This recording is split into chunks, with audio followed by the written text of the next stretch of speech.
Om Swastiastu, welcome to Usada Bali. We offer our cultural, medicinal and artistic content from Ubud, Bali.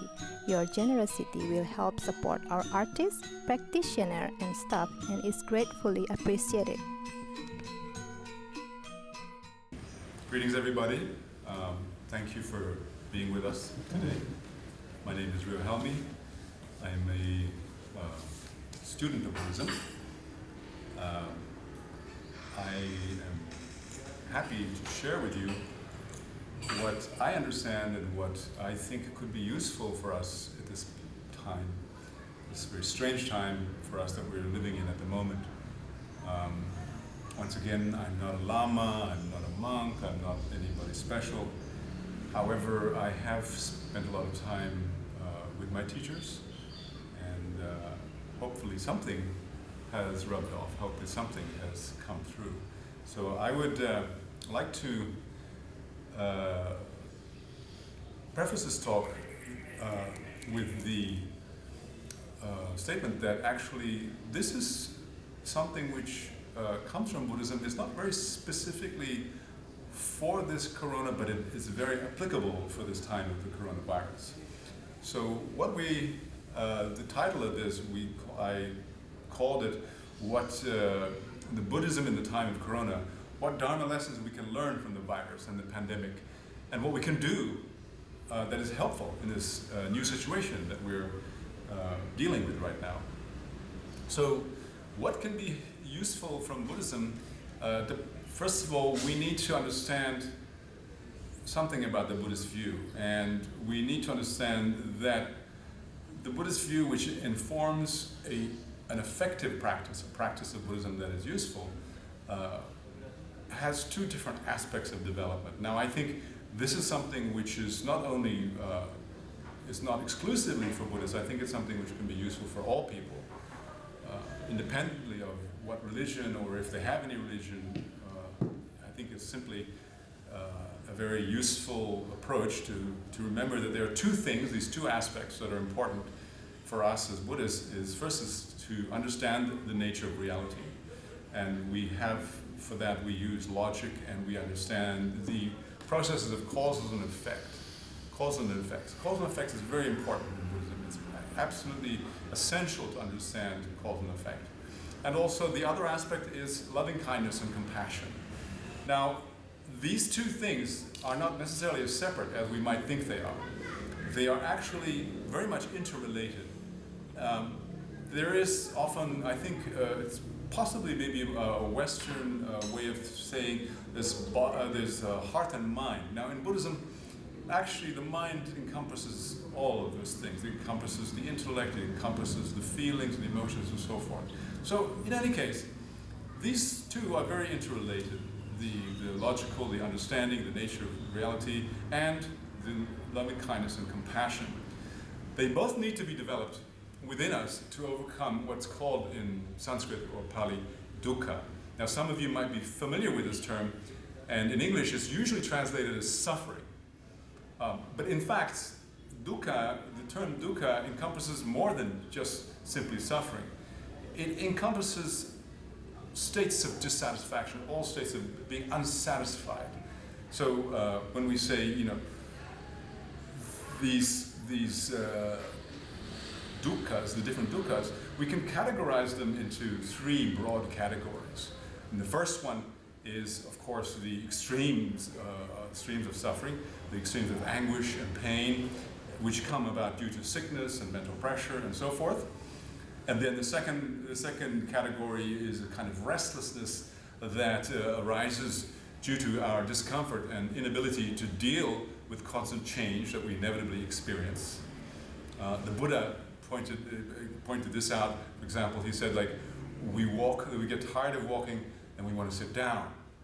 And then after a while, after sitting down, we get a little bit achy, a little bit, not so comfortable. So we lie down.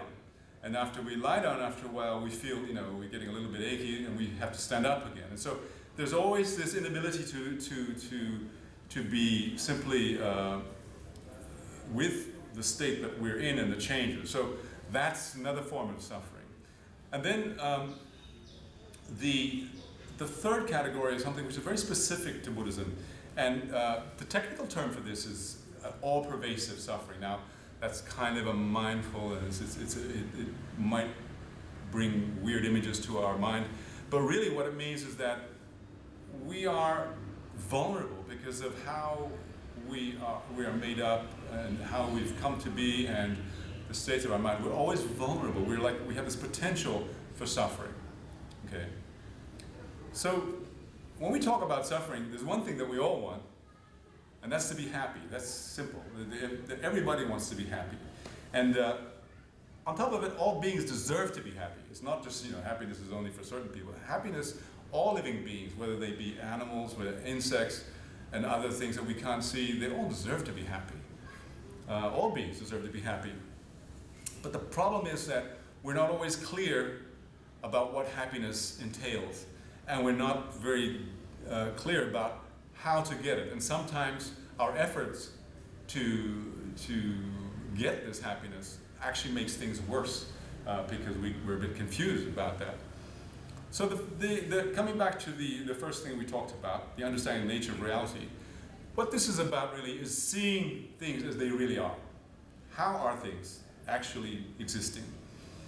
To just go a little bit into the Buddhist explanation of the nature of phenomena, we have three types of phenomena. So we have physical, that's simple. We have mental phenomena. And then we have this third category, which is, the technical term is disassociated impermanent phenomena. Okay, what does that mean? Disassociated impermanent phenomena. It means these are things which are not exclusively physical or not exclusively mental. And a classic example of this, which probably everybody can relate to, is time. Time is not a physical thing. Time is not a mental thing. It's something, it's an abstract, something we use to measure change. That's what time is in actual fact. Another example, which is more relevant to us at this point, is what we call persons. Persons. My person, your friend's person, person. This is something which is not physical necessarily, nor is it mental necessarily. So, to go on to cause and effect, which we talked about earlier, everything that we can possibly experience depends on causes and conditions to come about as an effect. We experience them, but they are really, in fact, dependent on causes and effects and causes and conditions. So this is not only in the realm of the physical, it's also in the realm of the mental. We have, mental includes feelings. As I said before, the emotions in Buddhism are included in the mind. So you have feelings and cognitions and so forth. So we also know, what's important here is we also know that whatever arises in dependence on other phenomena and whatever is made up of different components is necessarily constantly changing, is necessarily impermanent. Something that is dependent on other things, which is made up of different things, cannot be eternal and permanent, much less independent. So, when we say everything is impermanent, we must have that clause there, that everything that is composed of different things is impermanent. In fact, in Buddhism, we do speak about permanence. There are things which are permanent, but they're only permanent in the sense that for as long as conditions allow, they do not change constantly. Now, if you look at my body or your own body, we know, we've all been to school, and we know that the molecules bouncing around their cells, everything's changing, we're dependent on these things, and it's constantly changing, in fact. We don't see it necessarily with our eyes, but it's constantly changing. Now, there are some things which are permanent, for as long as the conditions allow. And these are absences. For example, there is no elephant in this room. For as long as there is no elephant in this room, that's a permanent phenomenon, the lack of the presence of an elephant in this room, because it's not constantly changing. But if an elephant comes charging into this room, then that phenomenon is over. So In fact, permanent in Buddhism means something which is not eternal, but for the time being is not constantly changing. So absences, and this is important later on when we start to talk about ourselves. Okay. Talking about sentient being, when we speak about sentient beings, we have the mental aspect, we have the physical aspect. We have physical form, we have the mind, the mental aspect, we have feelings, we have cognitions, we have mental formative factors like habits and so forth, and we have also consciousnesses. So that's inclusive of how we experience everything. The body and these four aspects, that we experience everything through these. The physical form has causes and conditions to come about. Humans and animals, we come from the seed, from the male of our fathers, and we come from the ovum of the mother. These conjoin when we have conception and so forth, and then it has to be gestated either in the womb or in an egg and so forth. We depend on that for our physical form, and there also has to be healthy conditions in the egg or in the womb and so forth. And when we are born, our physical forms need to be sustained all the time. We need to eat, we need to have healthy conditions and so forth. We need to breathe, and we are totally dependent. So this physical form is not something which is existing by itself. It's not independent at all. It's never static. And then finally, at a certain point in the physical form, there's a grosser form of impermanence, which we call death. It's just simply cannot be sustained any longer. The process has run out. The mind, and when we speak about the mind has no form. It has no color. There is no other physical manifestation. It has no shape and so forth, no texture.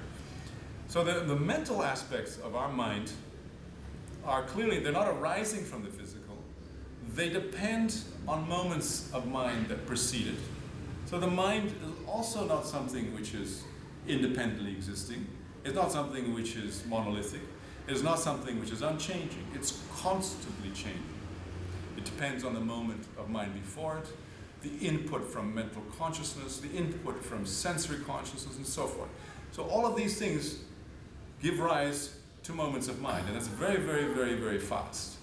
If I snap my fingers, you recognize that I snapped my fingers. That didn't take very long, but there are a certain amount of processes which are involved in that. You had to focus on it, you had to distinguish it, the snapping of my fingers from the picture behind me, etc., etc., etc.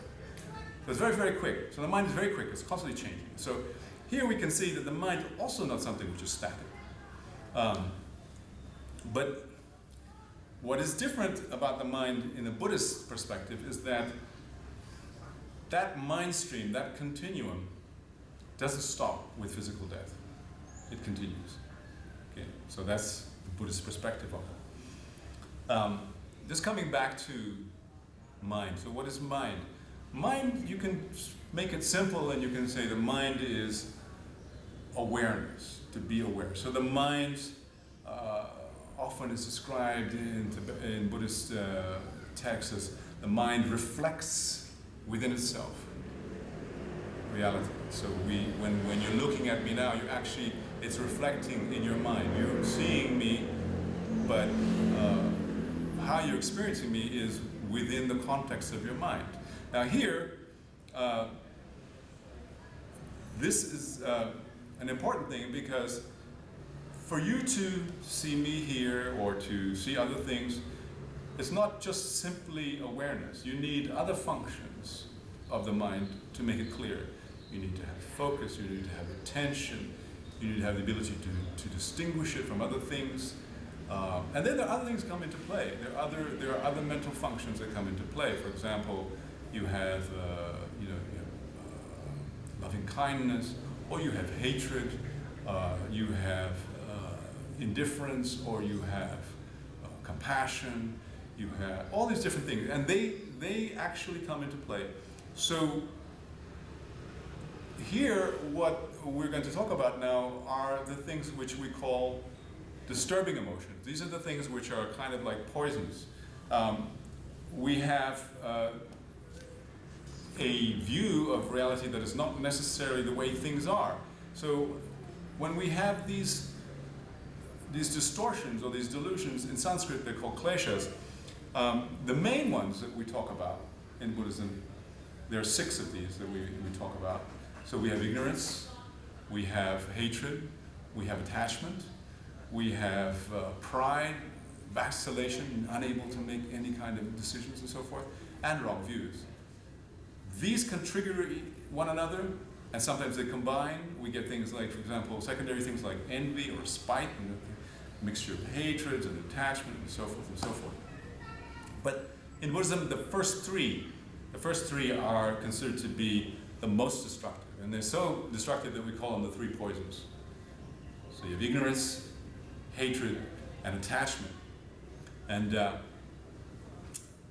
if you boil it down even further, the main one is really what we call ignorance. That's where everything stems from. But hang on a second here. Ignorance is not, in Buddhism, is not what we in normal everyday life call ignorance. And ignorance in Buddhism is not just not knowing something. Just because I don't know your name or who you are is not necessarily ignorance. What we call ignorance here is a kind of darkness of the mind that prevents us from knowing how things are in reality. The darkness of the mind is almost kind of, it's like a predisposition to not being able to understand things, the nature of things correctly. And in the classic example in Tibetan Buddhism is used over and over is the person walking down a dark alley and they see a snake coiled up in the middle of the alley, and they're overcome by fear and so forth. In reality, what it is, it's not a snake coiled there, but it's a coil of rope. But because of the darkness of the alley, the darkness of the mind, the immediate reaction is that it's a snake. And that reaction then from this ignorance, we have other things come up, fearful, angry reactions and so forth. And at that point, that person is for all intents and purposes convinced that it is a snake, and they react accordingly, and their actions or their reactions, if they're fearful reactions or if they're angry reactions and so forth, then they will have the possibility of acting on that emotion, and that's where the danger arises, because actions triggered by these delusions have devastating effects. So what we learn from that is actually the fear and the anger are not necessarily beneficial, and we have to be careful when a feeling arises in us, not to act immediately upon those feelings, because feelings are inevitable. They're a result from previous predispositions. But how we act on those feelings is important, because that's where we can break the loop there. We can change things there. Okay. Now we come back to persons. We talk about persons. And when we think about our physical form and our mental aggregates, we think, oh, this is me. This is I. So it's almost like it's an independently existing thing. This is I. What is I? So we think of this is my body. I own this body. This is my mind. This is my mind. But if you took away the body and the mind, then it would be difficult to find that I. But still, we think that way. Sometimes we think of it as the whole thing, the whole complex, as being I. Or we think of the body and the mind as being owned by that self, I. Or it's the body, the I is contained in that I. Or even that complex of body and mind contains that I. So it's very complicated, actually. We're not really thinking very clearly there.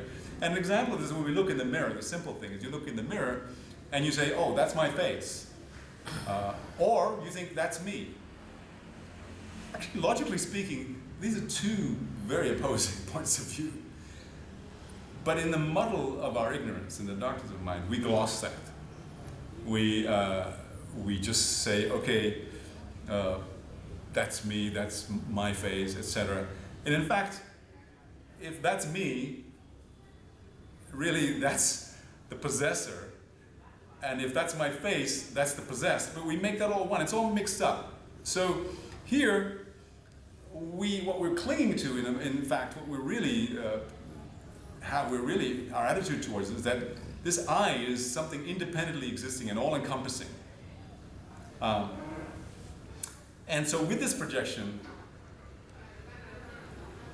we also often have a really great attachment to this I. And we hold on very fiercely to this idea of a supposedly independent entity, ourself. And that's what we call in Buddhism grasping. You might have heard this term often in Buddhism, people talk about grasping. So I just want to quickly say here that we need to be clear about the Buddhist, there's a Buddhist expression of no self. There is no self. You hear this often. And what is being said here is that the self that's being denied is a thing that exists independently of anything else. As if there's an I that exists independently of your body and your mind. That's what's being denied. But we're not saying, there is no self at all. It's just how does it exist, okay? We know that we are not independently existing because we're constantly changing. We're not the same as we were when we were a baby. We're not the same as we were when we were 10 years old. We're not the same as we were 5 minutes ago. Things have changed. Constantly things have changed. So what we're using the term self for here is a coherency to this continuum, the physical continuum that is continued, the mind that we talked about from one moment to the other and so forth. And there is a coherency there because there's cause and effect. If you're brought up in a certain way, you think in certain ways. So that's an effect, you resolve the result. And then moments happen, things change, you might change your mind and so forth, that's another result. So there's a coherency to this.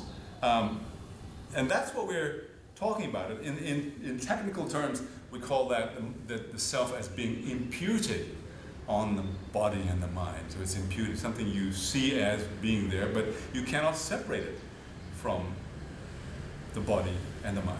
Okay. So another thing that sometimes gets confused here is that when we talk about being one with everything, we need to be careful here because we're not just one big mixed-up stew. We have these coherencies, we have our independent, interdependent, but interrelated, but our own trajectories. If I'm hungry and you eat, I don't get satisfied.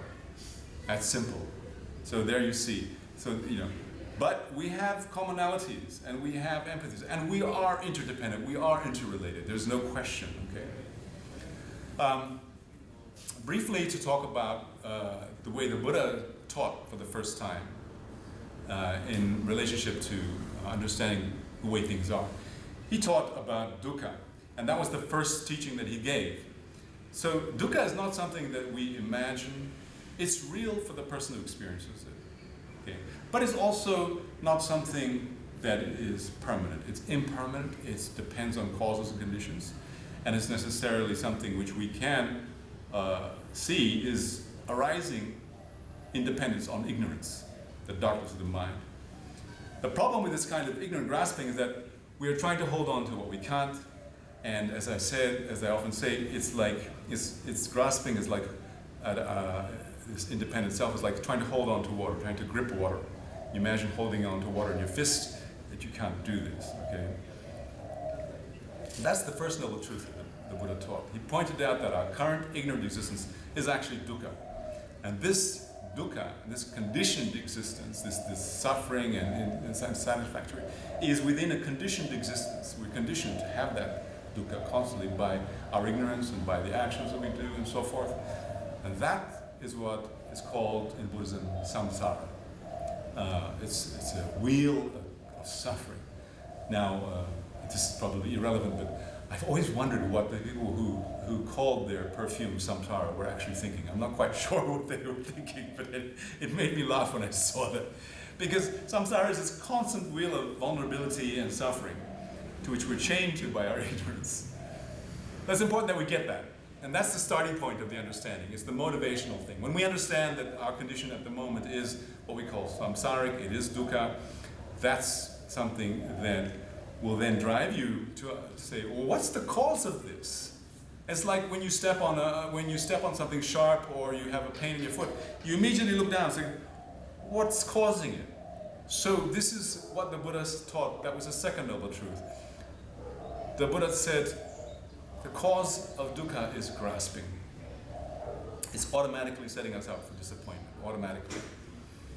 So it's quite clear from what the Buddha taught that dukkha and its opposite, happiness, they are not something which arise causally. They're not caused by the physical, but they arise within the mind, and they have primarily mental causes. And we should be careful here. We do require in this human life basic material needs to be able to function properly. We couldn't even think straight. I probably couldn't even talk here if I was unhealthy or really sick and so forth. It's necessary to have, in this life, to have good conditions, good health and so forth. These are something that are important. In fact, we should respect our bodies and our human life. Human life is special. We should respect this. It's an opportunity, actually. Because a healthy and good human life comes with the intelligence and the ability to overcome dukkha, because we can understand cause and effect in the long term. It's very different from the simplistic way in which animals understand causality. We can see much further down the line. We can see sequences of causality which are very far-ranging. And we have a far greater ability to analyze and to discover subtler and further-reaching causes and effects. We've also developed very useful skills in that regard, such as language. I'm speaking to you with words. Those of you who understand English can understand. Ideas can be conveyed. So therefore, it's important to appreciate the value of this human life and make good use of it while we still have it. We make good use of it to overcome dukkha while we still have it, this form. So in reality, if you looked at that, the cause of dukkha, and you were following the Buddha's teachings, the third noble truth that the Buddha taught should be obvious. The third noble truth is that you can actually end dukkha by removing its cause. If you know what the cause is, you can definitively end the arising of dukkha. Now that's a very important thing. It's a thing that gives us, once again, very skillful of the Buddha. He taught first dukkha, then he taught the cause of dukkha. Now he teaches the third noble truth, that it can end. There is a definitive ending of this suffering, of this unsatisfactoriness in our minds. And we can achieve it as he did. And so we need to rejoice and be happy that it's possible, but we also need to be realistic in that just because we have the greater intelligence and ability, it doesn't mean that it's automatic. What it comes down to is that what we are doing with this intelligence and ability, that's important. So therefore, what the Buddha pointed out in the fourth noble truth is that we need to follow correct conduct and attitudes of body, speech, and mind. In other words, effective actions and ways of thinking and mindset that is conducive to achieving our ultimate goal, true happiness. And that was the subject of the fourth noble truth, in fact. So, having this intelligence and ability, we should examine our condition, analyze what the Buddha taught. And the Buddha was very clear about this. Do not just swallow everything I say. Test it. He used the analogy of gold. Rub it, test it, cut it, see what it really is. Is it assay it. And this, I believe it was the Kalama Sutta. And he said that. And it's very important because when we have a conviction which has arisen, a confidence which is based on the conviction which arises from understanding something properly, it becomes a very powerful thing in our mind. We're not easily shaken, we're not easily discouraged. Okay. So, coming to the pandemic, which you're probably all ever going to talk about the pandemic. So here, when we look at the pandemic and various responses to it, in the light of what the Buddha taught, we might get a different perspective on what we have normally. We can see that the coronavirus represents, in its essence, not something new. There have always been threats to our well-being. It's part of the third type of dukkha, the all-pervasive suffering. And our vulnerability to the suffering and so forth, but also our ability to adjust to it. It's really something which is, in essence, it's not so different. Our suffering is due to our darkness of the mind, and we've always been exposed to positive opportunities and negative conditions, and yet sometimes we lose perspective of this completely. And I thought it might be useful for us to just take a look at the last century, and right up to where we are now. Briefly, to encapsulate the whole century in a paragraph. I don't know if we can do this, but try. In the beginning of the century, of the 20th century, we had these flu pandemics, which killed something like, I think it was about 50 million people, if I'm not mistaken. Flu pandemics. World War I, the war to end all wars, killed an estimated 20 million people. Depends on which figures you follow, but roughly 20 million. Then it was followed by the bloody rise of communism in Russia and China and their various satellite states. Now, I'm not saying that communism was responsible, solely responsible, because before communism there was also terrible forms of feudalism as well. So this is the nature of the human existence. We're always fighting backwards and forwards. But look at how this rolled out. I can't remember exactly when the Bolshevik revolution, it was probably very close to World War I, end of it. Then we had what happened in China, and there were things happening all over the world. But these were the big ones. And then there was the Great Depression, which, not only in America, but it also affected, Europe, for example. I remember that I had a German teacher who used to teach German language, who talked about there was a time in Germany when to buy a loaf of bread, you had to come with a wheelbarrow full of money. Now, I don't know if he was exaggerating, but he was adamant that that was the case. So the money had so little value, you came with a wheelbarrow full of money to buy a loaf of bread. Okay. Then we had the rise of Nazism in Austria and then in Germany, and all the things that happened with that. We had then World War II. And so far up to now, I think this has been the most deadly war we've ever experienced, as humankind has ever experienced. We have, I think the tally is 85 million dead from World War II, roughly. Before World War II, we would never have imagined that there would be a weapon that could wipe out an entire city in seconds. And yet, after Hiroshima and Nagasaki were wiped out by the atomic weapons that the Americans dropped on them, not too long afterwards, we were seeing nuclear proliferation, and we were seeing the possibility of wiping out the entire human race in very little time.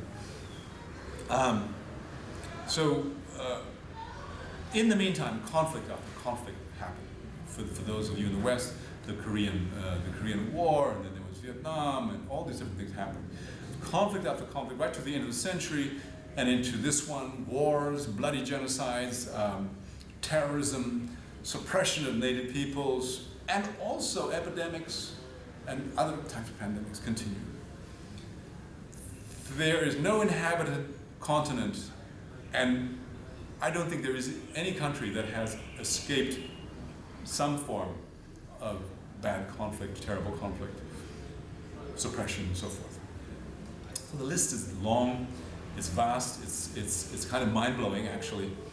But all these disasters on account of ignorance, hatred, and attachment. Even after all that effort, weapons, making weapons, developing the most weapons, using this intelligence, we didn't achieve happiness. Even the victors didn't achieve happiness with this. It still eludes them. But we have used our abilities and our intelligence to improve many things. We have to be fair. It has been used, we have materially created many remarkable advances. We have advances in medicine, we have advances in different fields which have made our lives better, easier physically, but we still have these gaps between the haves and the have-nots. And we have many injustices which still prevail.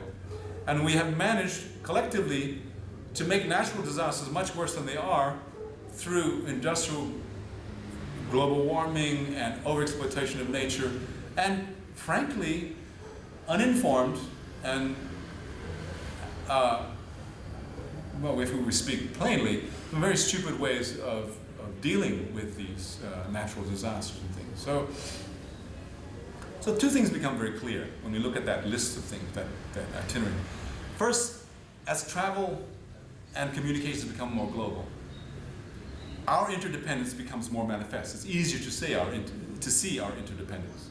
And our interactions have greater impact. Our words, our actions can suddenly go viral. And much of the extreme dukkha that we experience comes from our own delusional behavior when we have simply focused on very limited benefits just for ourselves and those we feel close to. And because of this interdependence becoming more manifest, it has caused conflict and disparity and so forth. The second thing that has become clearer is that the way out of all this misery is to resolve conflict. We have to work to understand others. We have to find solutions together, no matter how difficult. There is no other way. It's clear now, because this escalation has reached such a point that we are at the point where we really need to be honest and to resolve these things, because there is no other way out of it. What we're talking about really is a moral compass. And it doesn't have to have the label Buddhist on it. It doesn't have to be a Buddhist moral compass. What we need to consider is the long-term effects of our bodily actions, our speech, and even how we think, our minds. That should be our guide. Religion or no religion. You don't have to be Buddhist. There's no have to be anything, but we have to be honest and we have to have a moral compass. That's important. Clearly, this moral compass in Buddhism is what is the fourth noble truth. Okay? It points to safe pathways of our body, speech, and mind. The way to be safe and to have others be safe as well. Which brings us to loving kindness and compassion. So this was the second thing that we started off with. First we had seeing the nature of reality, and now we have also loving kindness and compassion. We naturally have a feeling of empathy for people who are close to us, our friends, our spouses, perhaps our children, our parents. That's not something which is so foreign to us. But if we examine these feelings very carefully, we might find that they aren't necessarily pure empathy. They aren't necessarily loving kindness or compassion. Often they're forms of what we call in Buddhism attachment. That something which is useful for us and good for us. But let's look at loving kindness and compassion first. Loving kindness and compassion in Buddhism are basically altruistic emotions. They are altruistic attitudes of the mind. The focus is caring for somebody else. The focus of the benefit, or the beneficiary rather, of this is the other person or the others. And there are no strings attached. We're not doing this for profit. We're not doing this to get something back. It's simply caring for others. Something which is useful for us. And so we are concerned for the happiness of others. That's loving kindness. When we're concerned that somebody should be happy, and we want them to be happy, and we do what we can to make them happy, that's loving kindness. When we are moved in empathy by the sufferings of others, it's compassion. By the sufferings of others, an altruistic compassion, an altruistic empathy, that's compassion. Attachment in Buddhism is the opposite. When we're attached to a person or a living, or even a thing, it is because they represent something that we selfishly feel benefits us. For example, we could be attached to our spouses because they make us feel good, or we are attached to money because we think that is our true source of happiness. But let's not get confused here. Okay, it's important to be balanced. If somebody helps us, of course we should appreciate it and not take it for granted. But here, with attachment, what we're talking about, there's a distortion involved. There's a distortion of the object of our attachment. For example, if our girlfriend or boyfriend or our spouse decides to leave us because they can't tolerate us anymore and they want to be, they can't be happy with us. And we feel devastated. Our attachment makes us feel devastated. We feel we can't live without them and so forth. It becomes a big drama. We could even become bitter. We could become bitter and we feel angry and we suddenly hate them. It just flips over. So, we were attached in one moment, next moment we hate. So this gives you an idea of the quality of attachment. Or we have friends who are usually nice to us, but maybe suddenly they don't agree with us. And maybe they don't agree about, say, for example, conspiracy theories, and we have a big argument about it. So we get angry. But these are emotions that arise from the deep-seated grasping at self, the deluded idea of self, the idea that self is independently existing and all-important. At that point, you cannot avoid dukkha. Dukkha becomes inevitable at that point. So the reaction of loving kindness in that situation, when the person wants to leave, for example, is to relinquish that person who wishes to be free, to allow them that choice for their benefit.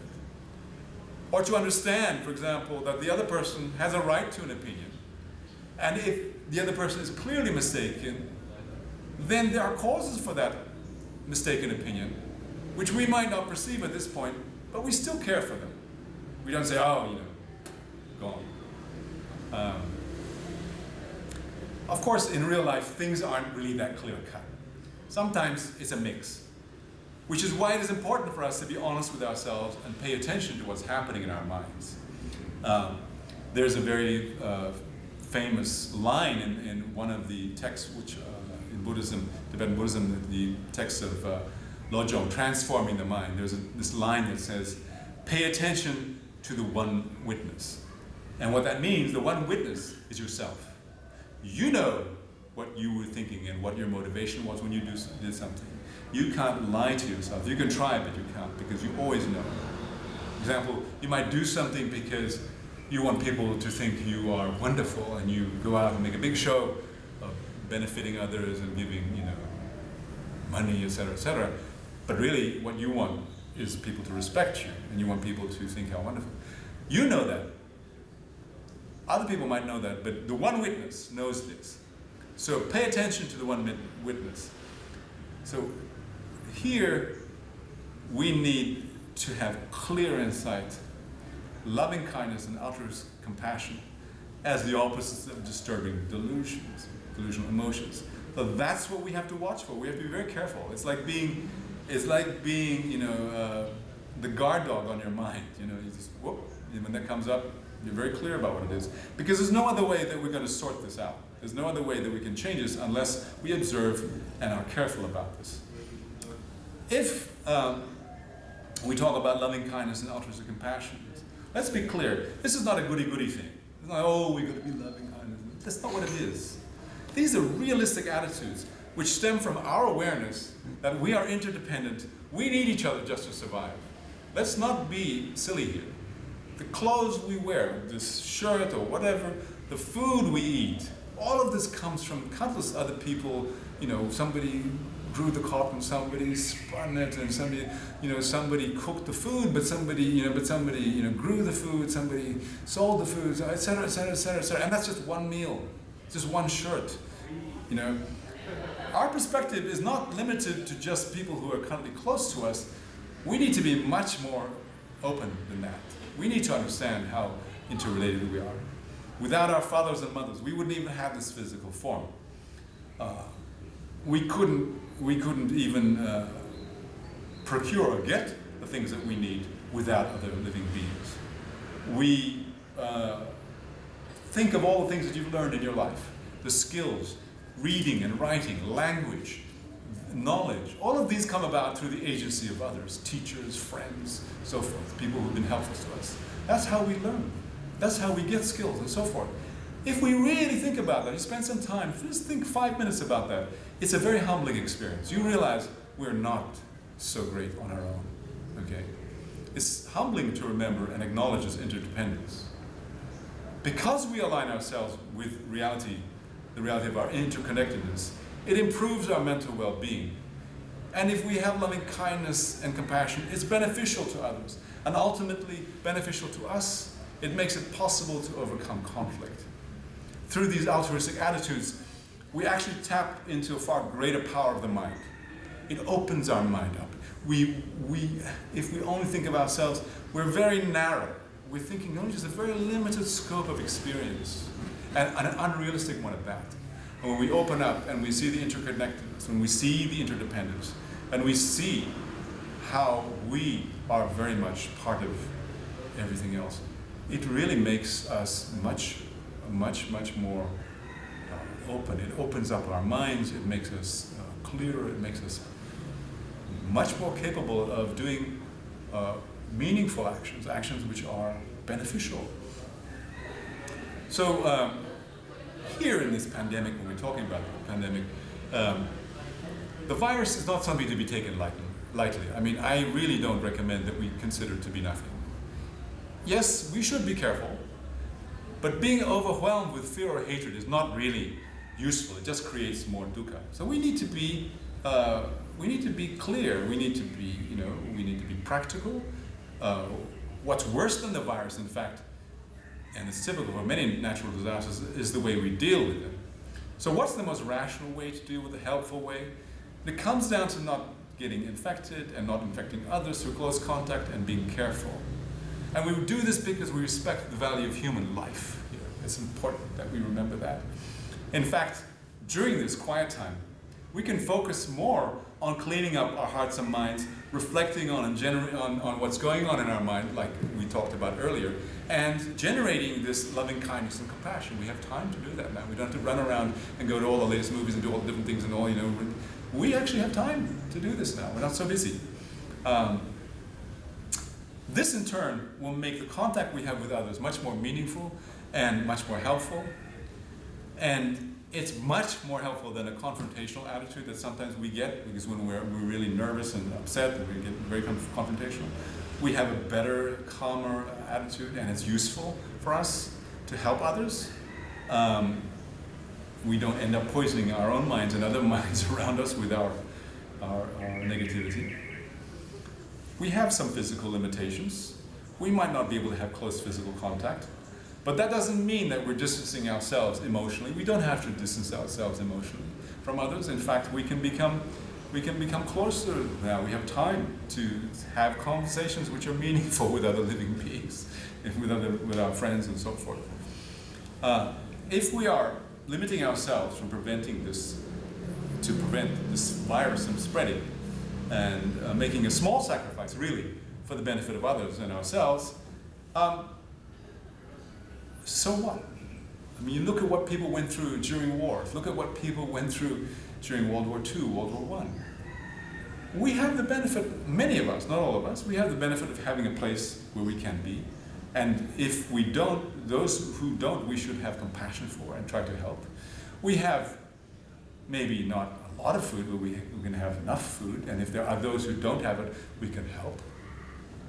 We do this on the basis of loving kindness and compassion. And I'm really pleased to say that here in Bali, I have seen many people doing this. This is civilian, this civilian movement, if you want to call it. People going out and helping others. I think it's extremely, it's a very beneficial thing, a very good thing, and I'm very much in admiration of all you people who do that. And please continue. It's an excellent thing. It really it brings a very positive thing into the atmosphere. So this small discomfort is really something which is worthwhile if it's beneficial to others. The more we inject loving kindness and compassion into our way of being, the greater the happiness we generate in ourselves and in others. And I'm very adamant about this. I think this is an important thing for all of us to do. I think this is not the time for us to be, bickering about, different things, and we have to be very much using our logic and our understanding of reality to not start creating ideas about things that we don't know, understand how, these things, etc. We make up theories, we make up different ideas, we get angry, others get angry at us, and so forth. What we should be doing is being helpful, and we should be thinking of others with loving kindness and compassion, even if we don't agree with them, and even if they seem to us to be the worst people in the world. We look at certain leaders and we think, whoa, this person, what a terrible person. In fact, it's a living being, a person under the delusional influence of ignorance, extreme attachment. Instead, we should have even greater compassion for that person. In fact, if we can manage, we need to work on that. And it sounds wild, but it's really, it's the proof stone. If we don't have compassion for those people who we think of as terrible, perhaps I will not mention contemporary leaders, but if we go back in history for one example, we could look at people who created terrible, terrible misery. People like Hitler, Pol Pot. There's one in every, in every moment of history. We should, in fact, feel compassion for them. It doesn't matter. Here's an important point, though. With compassion, being compassionate doesn't always mean that we should be, let ourselves be used, or, the expression of being, used as a doormat. Compassion can also mean being firm and clear. Sometimes compassion means that we have to be very firm with somebody. For example, when we have children, if you want to teach children lessons which are important for them in their lives, it doesn't mean that we should be terrible and draconian and so forth. But sometimes we need to be firm. No, you can't go out at the moment because it's important that you don't go out because of this and this and this. That's compassion, but it's firmness as well. So we need to understand that compassion is not something which is necessarily all kind of, gooey and goody-goody. It's compassion, something real coming from the heart. It's concern for others. So, this is slightly a diversion, but I don't want to go too far into it. But for example, in Buddhism, there are forms of compassion which are very, very direct. Very, in Tibetan Buddhism, we have a lot of what we call, quote unquote, wrathful forms. It's a very direct form. It's not anger, it's not hatred, but it's very direct. It's cutting through any kind of delusion and just going, no, this is what it is. I've had that experience with my teachers. They've given it to me, and I have to say, it was very refreshing. It was a bit of a shock. I haven't had many people to be able to do that without any sense of rancor or anger, but just very direct. No, you're wrong. Stop. I felt like a little kid again, but it was wonderful because it was the power of compassion. It was the power of this clarity. It was the power of loving kindness. So we should try, all of us, and I would really like to sign off with this. I would really hope that something useful came from this talk for you. And I also would like to ask you all to try every day to inject a little bit more compassion. And I will try the same as well. I also need to develop more compassion, more loving kindness, more sense of reality. And this is the way that we can make this a better world. And in fact, we can turn around this whole situation of the pandemic. We can make it something which actually is beneficial for us by realizing that the conflicts that we've been through all of this time in the human history, they've never resolved anything. They've never brought real happiness to us. So please, just for a moment in your hearts and your minds, dedicate any understanding that you've had from this, any benefit that you may have gotten from this talk, to developing this in your own hearts and minds, and let's change the world together. Thank you very much.